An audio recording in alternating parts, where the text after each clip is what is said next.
Hi, I'm Captain Garrett Casper with the United States Navy. I'm a former Blue Angels support officer, and I'm here today at the Spirit of St. Louis Airport for the upcoming Air Show and STEM Expo featuring the United States Navy Blue Angels. Behind me are the Blue Angel FA-18 Super Hornets that were actually built right here in St. Louis by Boeing. And there's a fantastic connection between the Blue Angels and naval aviation and just aviation as a whole with this city. Now, these are Super Hornets behind me, but when I was on the team 15 years ago, we flew Legacy Hornets, and the B model two-seater that I used to fly in to shoot video and photos is now on permanent display on loan from the National Museum of Naval Aviation here at the St. Louis Science Center. And so that jet literally sits about 100 yards from the dirt runway where Charles Lindbergh used to take off.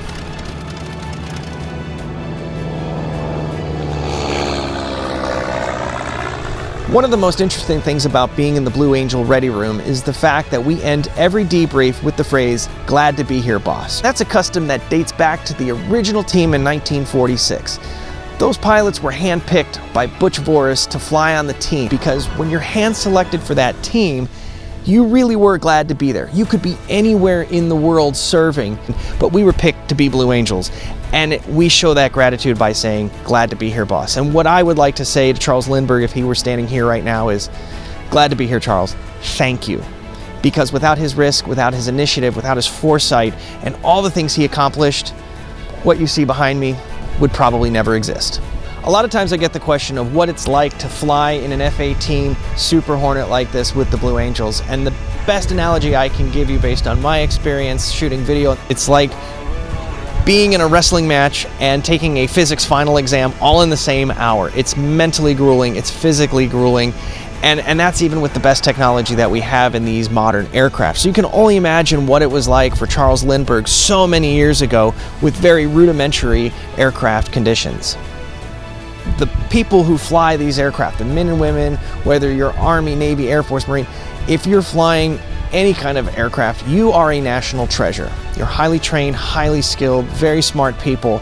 Now, we go back in time and look at what Charles Lindbergh endured 75 years ago, and it's astonishing to think where we have come in such a short period of time. There are a number of criteria that we look for in selecting future Blue Angels. Whether it's a pilot or a support officer like me, they're the soft skills, right? You could be the best pilot in the world, but what ends up happening at the end of the demonstration is where the magic really happens. These pilots will get out of their planes, they will walk back in a professional military manner, salute, shake each other's hands, and then after they sign in their jets, they go out to the crowd line and sign autographs. And so the ability to favorably represent the many sailors and Marines forward deployed all across the world to the United States of America takes a very, very special person and a very, very special skill set. Not everyone has that. And so this is why in the military, this is one of the very, very rare jobs where we actually hold interviews. And that's held during Finalists Week in July at Naval Air Station, Pensacola. One thing that's very interesting to people is how hard the pilots are working in these jets, especially high-performance jets like the FA-18 Super Hornet. In aviation physiology, fighting G-force is a really important characteristic, especially when you're flying high-performance jets like this. One thing of interest, the Blue Angels do not fly with G-suits. That's like the blood pressure cuff that fits around the calf and the thigh that keeps blood flow up into the brain. So when the jets are pulling loops or other minimum radius turns, the G-forces in some cases can get over 7 Gs, and they're fighting it manually. So we do what we call the hick maneuver, and that is where we squeeze our calves, our thighs, our midsection, our glutes, and we breathe in short bursts like this. Hick-ka, hick-ka, hick-ka. It's almost like when a 2-year-old has a temper tantrum. We want to keep the blood up in our brain so that it doesn't leave and we pass out. So it's very, very important to be in incredibly good physical health and have incredibly good cardio health and, of course, stamina, because it's like doing a wrestling match and taking a physics exam all in the same hour when you're flying this demonstration.